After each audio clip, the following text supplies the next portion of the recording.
సువార్త 12వ అధ్యాయం 27 నుంచి 37 వచనం.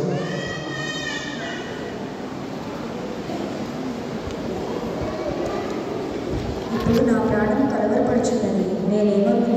తండ్రి, ఈ గడియ తలాస్తింపకుండా నన్ను తప్పింపు. అయినను ఇందుకోసమే నేను ఈ గడియకు వచ్చి తిని, తండ్రి నీ నామము మహిమపరచుమని చెప్పాను. అంతటా నేను దాన్ని మహిమపరచితిని. మరలా మహిమపరతును అని ఒక శబ్దం ఆకాశం నుండి వచ్చాను. కాబట్టి అక్కడ నిలిచి ఉండిన జనసమూహము ఉరిమెను అనిరి.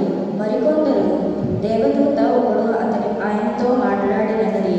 అందుకు యేసు, ఈ శబ్దం నా కొరకు రాలేదు, మీ కొరకే వచ్చాను.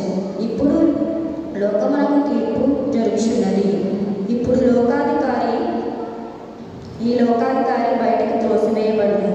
నేను భూమి మీద నుండి పైకెత్తబడిన ఎడల అందరినీ నా యొద్దకు ఆకర్షించుకుందనని చెప్పాను. తాను ఏ విధంగా మరణం పొందవలసి ఉండునో సూచించుటకు ఆయన ఈ మాటలు చెప్పాను. జనసమూహము క్రీస్తు ఎల్లప్పుడూ ఉండునని ధర్మశాస్త్రం చెప్పుట వింటిమి. మనిషి కుమారుడు పైకెత్తబడవలనని నీవు చెప్పిన సంగతి ఏమిటి? మనిషి కుమారుడకు ఈయన ఎవరని ఆయన అడిగిరి. అందుకు యేసు, ఇక కొంతకాలము వెలుగు మీ మధ్య ఉండును. చీకటి మిమ్ము కమ్ముకొనున్నట్లు మీకు వెలుగు ఉండగానే నడుగుడి. చీకటిలో నడుచువాడు తను ఎక్కడికి పోచున్నాడో ఎరుగడు.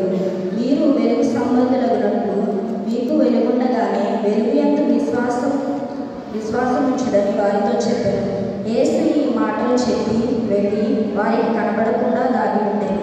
ఆయన వారి ఎదుట ఎన్ని సూచక క్రియలు చేసినను వారు ఆయన యందు విశ్వాసం ఉంచవారైంది.